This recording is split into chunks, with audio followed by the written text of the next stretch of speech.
Bueno, María, acá tus seguidoras te dejaron muchas consultas, así que vamos a elegir las mejores para que puedas Bueno, responderles. dale. Acá Clara dice, ¿qué significa tener la T3 baja fuera de rango y T4 baja pero en rango? Y TSH en 1,37. A ver, cuando nosotros evaluamos tiroides, tenemos que pensar primero que nada a qué nos referimos con TSH en sí y con T4 y T3, porque la TSH es una hormona no tiroidea, sino que es una hormona de cerebro y que está regulando a nuestra tiroides. Es una hormona estimuladora de la tiroides. Esa hormona va a subir o bajar dependiendo de cómo esté trabajando nuestra tiroides y va a tener razón de ser en cuanto, sobre todo en cuanto a T3 libre yo esté produciendo, al fin y al cabo, porque la T3 libre es la que llega a cada una de mis células de todo mi cuerpo para hacer, digamos, el estímulo metabólico, ¿no? Ok. Entonces, quien realmente regula esa TSH es el funcionamiento de esa T3 libre, cuánta T3 libre tenga yo. Si yo estoy tomando o no una medicación, pero estoy teniendo una T4 libre que está muy bien, pero una T3 libre que está baja, puede que esa conversión de T4 a T3 esté un poco alterada, estoy produciendo menos T3 libre y entonces mi TSH puede estar o alta o inclusive puede estar normal, pero puedo estar teniendo igual cansancio. O sea, Ok. porque al fin y al cabo la T3 libre, que es la que está llegando a las células, no está llegando en la cantidad que debiera llegar. Y eso puede hacer a la larga que mi TSH en algún momento sí vuelva a subir. A veces los marcadores no muestran el estado real por un tiempo hasta que en algún momento sí muestran esta disfunción, digamos. A Ok. veces no es tan, digamos, tan exacto la analítica con lo que yo estoy sintiendo. Entonces esta persona si va a un médico tradicional le diría como que está ok. Sí, probablemente sí, porque su TSH está perfecto. Entonces, bueno, esto no vamos a tocar nada porque esto está perfecto, seguí igual. Pero ella se puede sentir Ahora, cansada. exactamente, Ok. exactamente. Ahora, puede ser de que esa conversión de T4 a T3 esté alterada, por ejemplo, por falta de zinc y selenio. ¿Por qué? Porque la T4 es una hormona que tiene 4 iodos. Cuando sale de la glándula tiroidea y se dispersa en sangre a todo el cuerpo, hay una enzima en sangre que debe quitarle esa molécula de yodo para convertirla en T3. ¿Sí? Ok. Y esa enzima tiene dos ayudantes muy importantes, que son el zinc y el selenio. Para que esa enzima pueda llevar a cabo esa función de quitarle un yodo y convertir la T4 a T3, tiene que estar en presencia de esas dos sustancias. Y muchas veces en nuestra dieta, por diferentes motivos, no tenemos suficiente cantidad de zinc y selenio. A veces simplemente mirar cómo está y medir cómo está el zinc y el selenio, muchas veces nos da la pauta de que ahí está la pequeña falla que no es tiroidea, es Ok. extratiroidea, Pero puede pero que al llegar fin y a... al cabo está entorpeciendo el funcionamiento. Ahí va. Exactamente. O sea que le recomendamos a Clara que se mida el Que mida zinc. zinc y selenio, entre otras Bien. cosas, pero sí, zinc y selenio debería medir también, sí, sí. Es muy fácil suplementar el zinc y el selenio. También es muy fácil conseguir zinc y selenio en la alimentación, porque está en alimentos como las semillas, como la semilla de zapallo, el selenio en la castaña de Pará, 2 castañas o 3 de Pará, ya es una ¿De buena dosis para? de selenio.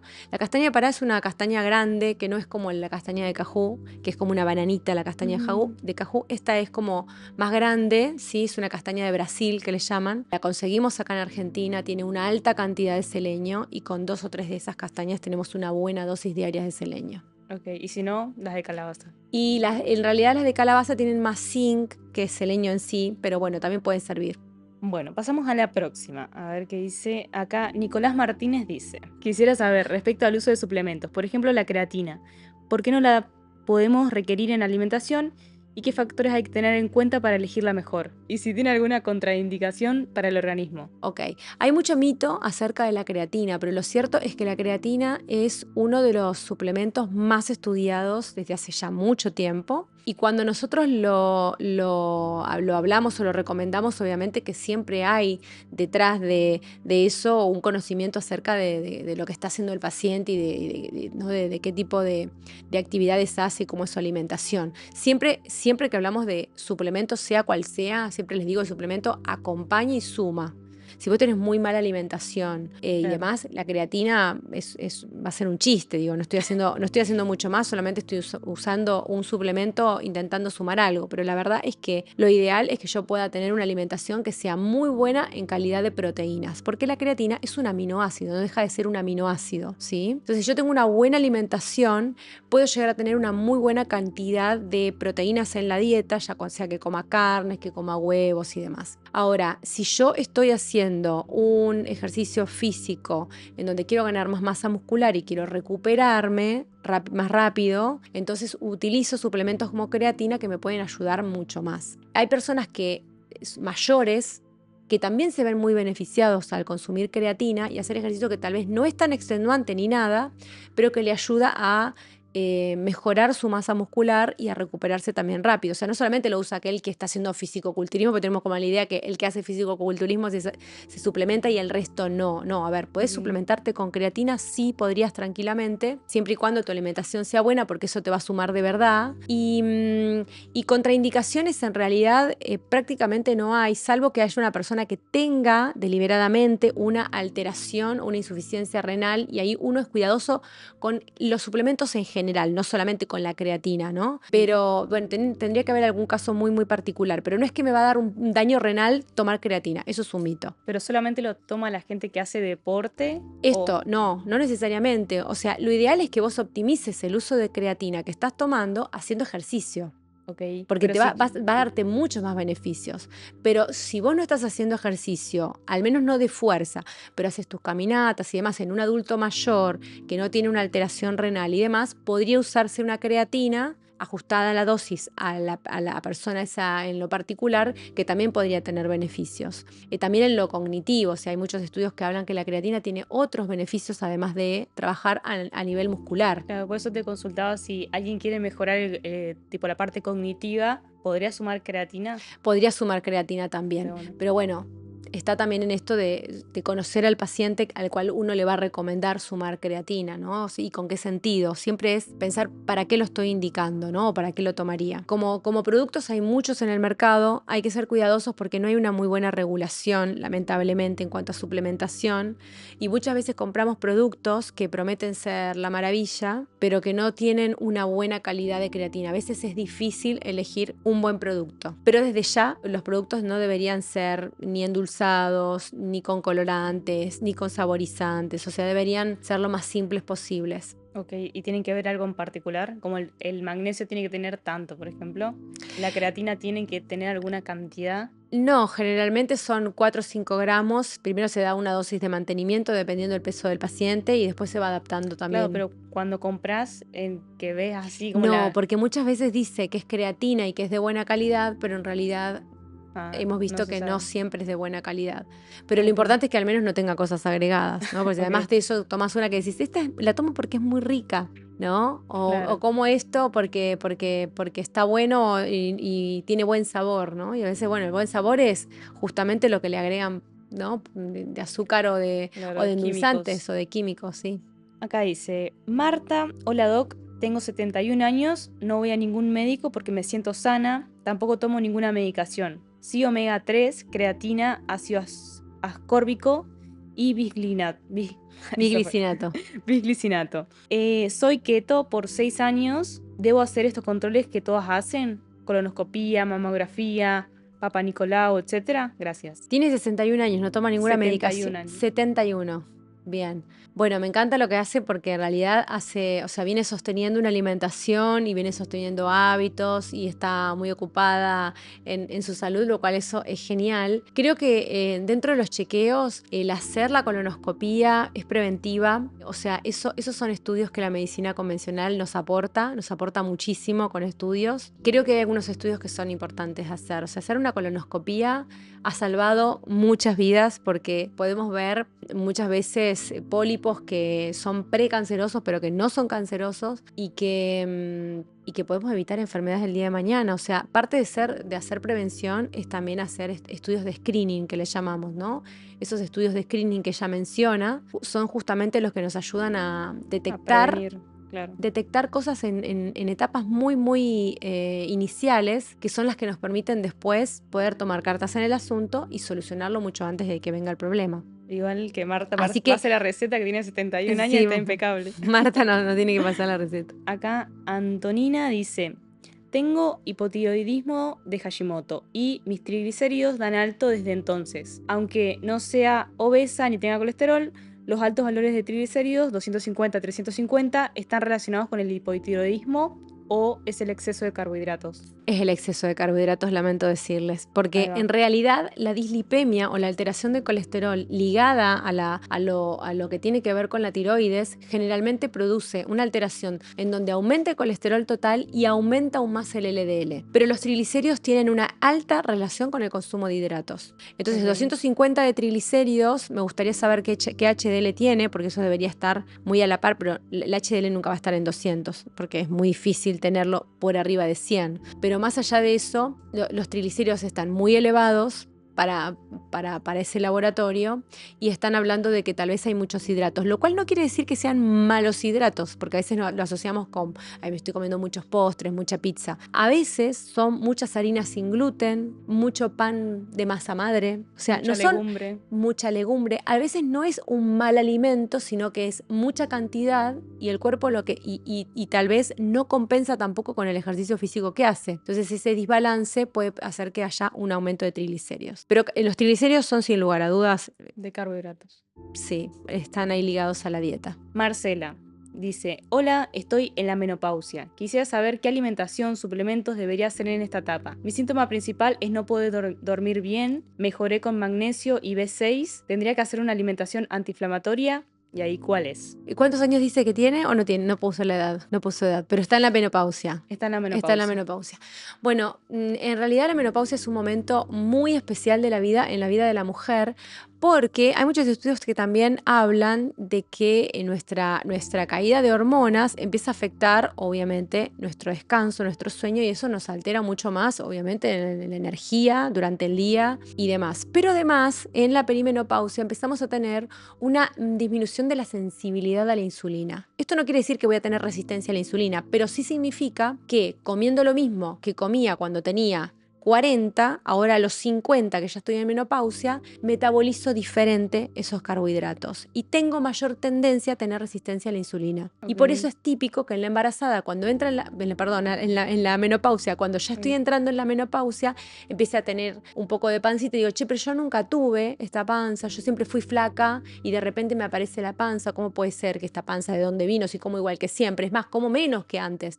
Bueno, pero es que tenemos una disminución de la sensibilidad a la insulina al entrar en la menopausia. O sea, hay una cuestión química, hormonal que sucede que va a impactar sobre mi sensibilidad a la insulina. ¿Y eso Entonces ahí yo debería modificar mi alimentación y adaptarla a mi nueva realidad metabólica. Mi nueva realidad metabólica es que necesito menos hidratos que los que venía consumiendo. Entonces mi alimentación podría ser con buena calidad de vegetales, muy buena calidad de carnes, variando entre pescado, pollo, carne roja, huevo, palta, aceitunas, aceite de oliva, o sea, hacer una dieta más paleo, por así decir. Okay, pero no antiinflamatoria específicamente. No necesito hacer una dieta que sea súper estricta. De hecho, hacer algo que puede llegar a causarme más estrés va a aumentarme aún más el cortisol y puede aumentarme más la glucosa y va a aumentarme más la insulina y me puedo sentir muy frustrada de todo eso, porque estoy haciendo como mucho esfuerzo para ser restrictiva en todo y eso que no me ayude. Entonces, esto tiene que ser como amigable, no tiene que ser sumamente restrictivo, pero sí tengo que tener en cuenta que mi impacto o mi respuesta metabólica a lo mismo que yo venía comiendo ya no es la misma. ¿Y es solamente en la menopausia cuando es la transición o después ya es todo, a partir de esa edad, después ya todo así? Y sobre todo es en la perimenopausia, sobre todo es en el momento del cambio, ¿no? De ese momento bisagra. Después lo que pasa es que después uno se empieza como a adaptar, porque vos decís, che, o sea, vos vas a buscar corregirlo si nunca lo tuviste. Igual Marcela aclara que después sigue contando sus síntomas, que hace ejercicio 3 veces por semana y caminata casi todos los días. Gracias por todo. Bien, está bueno que hagas ejercicio, pero esa sensibilidad a la insulina seguramente está. Yo ahí mediría en esa analítica insulina, índice de resistencia a la insulina, los triglicéridos, o sea, son todos puntos directos e indirectos que me van indicando también. Acá Marcia dice: Tengo resistencia a la insulina y hace años no logro revertirla ni bajar de peso. Por más que haga todo o creo que hago todo, me gustaría saber bien los parámetros necesarios que deben hacer como rutina diaria para poder ir bajando la insulina y de peso. ¿Ella está preguntando sobre alimentación o ejercicio o está preguntando sobre parámetros de una analítica? Me Porque gustaría digo, saber bien los parámetros necesarios que debo hacer como rutina de la diaria para poder ir conducta, o bajando la sea, de insulina. conductas. Cuando hay una resistencia a la insulina, lo primero que nosotros pensamos es que a lo largo del tiempo he estado haciendo o teniendo algunas conductas que hacen que mi insulina se eleve y por supuesto, o sea, esto está relacionado con la glucosa que he consumido o la glucosa que mi cuerpo está manejando, ¿no? En el día a día. Mi glucosa sube por algunas cuestiones que voy alimentándome de X manera, esa glucosa hace que mi páncreas responda y genere más insulina y esa insulina va a, ir a meter toda esa glucosa dentro de las células. La resistencia a la insulina se produce con el tiempo. ¿Sí? Ok. No sucede de un día para otro, no sucede porque yo coma mal una comida, sino porque vengo comiendo durante mucho tiempo de cierta manera. Si nadie me lo explicó y simplemente me han dicho, ok, no comas postres, pero yo he seguido comiendo esto que te digo, alimentos que parecen buenos, pero que igual me aumentan la glucosa y por ende la insulina, entonces, claro, yo tenía una dieta en donde como mucho tubérculo, donde como mucho arroz, donde como mucha quinoa, no son alimentos que sean malos, pero para mi metabolismo a mí me están haciendo que produzca mayor cantidad de insulina. Ahora el tema es que si yo tengo un metabolismo que está, por así decir, desbalanceado o un metabolismo que no está funcionando bien, tal vez en esos casos yo necesito ser un poco más estricta ahí y buscar un poco más en detalle qué es lo que estoy haciendo. Me pasaba con una paciente, no hace mucho, que justamente me decía, bueno, tengo una resistencia a la insulina y yo estoy comiendo muy bien, dejé la pizza, dejé la cerveza, dejé los postres y cuando empezamos a detallar, porque la persona me decía de que estaba comiendo muy bien, encontramos que dentro de las cosas que hacía era que comía, se hacía unos caldos de calabaza, ¿no? Que bien almidonados y calientes, que los tomaba todas las noches y tomaba 2 tazones de caldo de calabaza. Parecía un detalle, pero para su metabolismo eso era bastante, ¿no? Eso era un montón. Y a veces cambiando ese detalle de un alimento que no es dañino, que no está mal, pero que a ella sí le aumentaba mucho la glucosa a la noche, ¿no? El hacer ese pequeño cambio de cambiarlo por un caldo distinto o hacer otra comida, ya cambió totalmente cuál era su respuesta después metabólica. A veces son pequeños detalles que hacen que vaya empezando a descender de a poquito esa insulina. Claro, sí. A mí se me viene a la cabeza como mi abuela, que tiene diabetes, por ejemplo, y ella como que siempre tuvo en la cabeza, también que es mi abuela y es mayor, pero como que siempre es lo dulce. Pero mientras ella le manda el Claro. pan, el arroz, los Porque fideos. siempre tenemos, yo no estoy comiendo azúcar, y eso me pasa muchas veces, ¿no? Yo no estoy comiendo azúcar. Ok, y consumís, no sé, cuando empezamos a hablar, si yo consumo un yogur natural, perfecto. ¿No lo endulzás con nada? Sí, le pongo un poquito de miel. O sea, algo que es sin azúcar, vos le estás agregando miel pensando que la miel no va a aumentar tu glucosa. Son Claro. detalles, pero realmente el detalle hace al fin y al cabo, al final del día, la diferencia. Mira, te hago una pregunta que no la tengo anotada, pero es de mi papá, que Ajá. él tiene como presión alta. Y Ujú. él, como que la pregunta de él es, ¿puede revertir eso y en un futuro poder dejar de tomar la pastilla para la presión? Porque no le Depende. gusta tomar la pastilla Claro, todos los pero días. depende cuál sea la causa de su hipertensión arterial. Ahí va. Porque si su hipertensión arterial comenzó ayer y está relacionada con estrés, con alimentación, con cuestiones de hábitos, entonces yo te digo, hay una alta chance de que si cambia sus hábitos, baja su estrés, descansa bien, se suplementa con lo que le falta, mejora su alimentación, hay una alta chance de que no requiera medicamentos. Ahora, si hace 20 años que toma un medicamento, tiene arterias rígidas, porque esas arterias a alta presión van modificando su estructura. O sea, va Ok. produciéndose algunos cambios a nivel estructural. Cuando ya empieza a haber un cambio a nivel estructural, el medicamento es necesario porque si no la presión se dispara por más de que cambie. O sea, puede mejorar muchísimo cambiando de hábitos porque además va a ganar salud, va a ganar energía y todo eso. Pero no necesariamente puedo decirte que no va a necesitar el medicamento. Ahí dependerá el grado de alteración estructural que tenga esa arteria, una arteria que está engrosada ¿Para o eso que se está mide? rígida. Hay estudios para medirlo, sí. Mira. Sí. Pero bueno, él está, que te quiere ver por eso. Está esperanzado en que le digan que no puede, no tiene que tomarlo. Claro, Bueno, sí, sí. pero ¿sabes qué? Creo que es importante, primero no crear falsas expectativas en la persona que viene pensando en y me ha pasado, yo vengo porque no quiero tomar más medicamentos. De hecho, hace 2 meses, cuando saqué turno, hace 2 meses que ya no lo tomo más. Y yo me asusto porque digo, wow, qué miedo, qué miedo, porque claro, no, ¿y qué a cambio hiciste en estos 2 meses? No, nada, te estaba esperando para atenderme, pero yo ya dejé el medicamento, yo no quería tomarlo más. Ok, si yo estoy pensando en que yo deseo no tomar un medicamento, ese no es el pensamiento que deberíamos tener correcto. El pensamiento, yo quiero optimizar mi salud, yo quiero sentirme mejor, quiero darle a mi cuerpo todas las herramientas para sanar. Si en ese proceso yo no necesito medicación, bienvenido sea.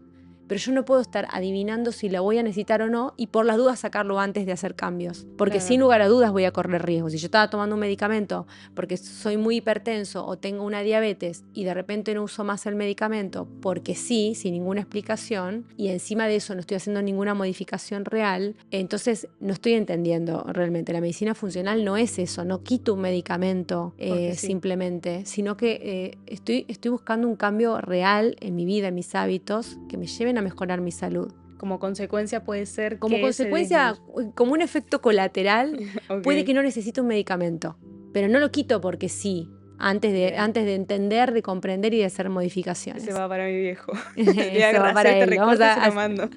Susana hace una pregunta de un poco más fitness, pero bueno, vamos a intercalar. Tengo 57 años, en menopausia, entreno 4 veces por semana, mi alimentación es carnívora 80% y casi nada de carbohidratos. Ya llevo 3 años entrenando, pero no logro verme definida. Y hace ya unos meses aumenté 4 kilos y me cuesta bajarlos. Tampoco entiendo por qué subí de peso. Muchas gracias. Bueno, y habría que ver, o sea, como que nos falta un poco de detalles, si bien su alimentación es carnívora y demás, que muestra que no tiene mucho hidrato, habría que ver si ese cuerpo está estresado, si todo lo que está haciendo no le está causando mayor estrés, y habría que ver también cómo están sus niveles hormonales, porque eso también va a influir sobre su peso y demás. Pero muchas veces no somos tan conscientes que lo que hacemos también puede estresar a nuestro cuerpo, que la menopausia también puede llevarnos un poco al estrés en esos cambios y que estrés alto, cortisol alto, no nos beneficia para nada en cuanto al peso. O sea, muchas veces hay un aumento de peso porque hay más estrés también. Bien, esta sería como la contracara del que leímos hoy, que era, tengo menopausia, pero bueno, era el problema de carbohidratos, ahora se soluciona el tema de carbohidratos. Es que sí, yo puedo estar siendo sumamente prolija con la alimentación, muy restrictiva, comiendo re poco, entrenando a diario, matándome en el gimnasio, y sin embargo no se mueve la balanza. Es que si yo estoy estresando mi cuerpo de más y no estoy midiendo ese estrés que está produciéndose, entonces puede ser que no baje 1 gramo. Puede ser que mi balanza no. Y me voy a sentir muy frustrada porque pareciera que cuanto más hago, menos beneficios tengo. A veces ser más amigable con el cuerpo y permitir el descanso y mejorar otros aspectos que tienen que ver más con el estrés, hacen que el peso se reduzca y la inflamación se reduzca. Erika dice, tengo SIBO, IMO, cándida intestinal. Pasé por un mínimo de 20 profesionales, siento que soy el conejito de India y que van probando conmigo todo porque no saben qué darme. Los antibióticos me revientan, tomé suplementos de todo tipo, tamaño y color, con médicas funcionales, mejoré sobre todo los síntomas no intestinales. Pero el intestinal sigue y sigue. Lo que me afecta mucho es mi estado de ánimo. Vivo inflamada y a dieta. Sobre todo estoy harta, con mayúscula, de tirar toda la plata en profesionales que creen poder conmigo y luego termino peor. El tema gastrointestinal es un tema bastante complejo porque a veces nos quedamos con algunos diagnósticos y nos olvidamos que puede haber muchas más cosas por detrás que un SIBO, que un IMO o que una alteración en donde hay crecimiento de cándida. Primero que nada, creo que es importante pensar por qué podemos tener una alteración de la microbiota intestinal. Y ahí está la influencia de todo lo que hacemos, pero no solamente de lo que hacemos, sino en el lugar en donde vivimos, cuánta toxicidad hay en el ambiente, qué tipo de alimentos comemos, cuánto estrés tengo, estoy durmiendo o no. O sea, todas esas cosas son las que están ahí influyendo. Pero además de eso, a veces la frustración pasa porque solamente nos enfocamos en la microbiota intestinal puntual y en tratar con antibióticos, sumar probióticos y sumar una tonelada de suplementos que si bien pueden mejorarnos algún síntoma, vuelven en realidad no están solucionando de raíz qué es lo que está pasando con ese intestino. Cuando nosotros hablamos de síntomas gastrointestinales, muchas veces dentro de las cosas que tenemos que descartar está el sobrecrecimiento bacteriano, ya sea por flora hidrogénica o metanogénica, están las parasitosis, está la candidiasis, pero también puede estar muy relacionado con intolerancias alimentarias, con alteraciones de las enzimas digestivas, con muchas otras cosas que a veces no se observan. Porque claro, como hay un diagnóstico en donde un test de SIBO ha dado positivo, nos quedamos ya con ese diagnóstico y nada más. Entonces ahí creo que lo más importante es no restringir a la persona de todo, ir acompañándola para que pueda, sobre todo para que no se sienta sola en esa búsqueda, porque la mayoría de las veces los médicos nos damos por vencidos mucho antes de llegar a los diagnósticos y el paciente queda solo y desilusionado de que no ha podido resolverlo. Y limpiar un poco de, a veces menos es más. No ser tanto. A veces no meter tanto suplemento y tantas cosas y tanto antibiótico, al final a veces se resuelve mucho antes de lo que uno piensa. Pero bueno, lo cierto es que en el mientras tanto esa persona no solamente sufre y tiene molestias, tiene dolor, sino que además eso altera, porque claro, la microbiota intestinal produce, dentro de las cosas que se producen en el intestino, una serotonina. Entonces decís, no hay manera que me sienta bien si estoy inflamada. Para lo cual no es algo sencillo cuando uno ha pasado por tantos tratamientos y por tanto traqueteo, digo, ¿no? Entre profesionales y consultas médicas. Uno se siente, creo que ahí quitaría del medio muchas cosas, limpiaría un poco, me quedaría con alimentos simples, volver otra vez a lo simple, alimentos que sean cocidos, no iría tanto a lo crudo y trataría de bajar al máximo el nivel de estrés. O sea, muchas veces los médicos estresamos también al paciente cuando decimos tenés que hacer esto y pareciera que si no funciona es porque no lo hizo bien, ¿no? Y eso genera mucha incertidumbre en la otra persona, genera mucha frustración, se la escucha frustrada de hecho porque no puede llegar al kit de la cuestión. No son casos sencillos, pero sí se pueden resolver. Lo que pasa es que se necesita mucho tiempo, acompañamiento. Más por la frustración, creo yo, que después de 20 profesionales. Sí, y 20 profesionales donde vos esperabas encontrar la solución, ¿no? Y acá termina diciendo, ¿crees que de verdad me puedes ayudar? Pensá en tu caso más difícil y después vengo yo.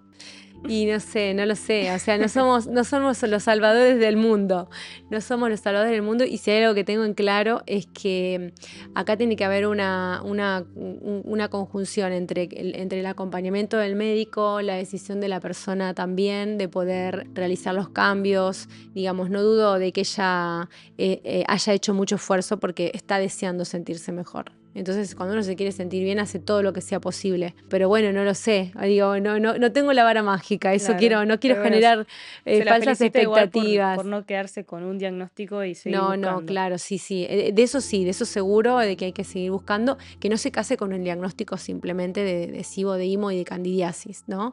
Y bueno, y optimizar el sistema inmunológico es fundamental, porque esa cándida está creciendo porque hay bacterias que no las están limitando. O sea, eso es clarísimo.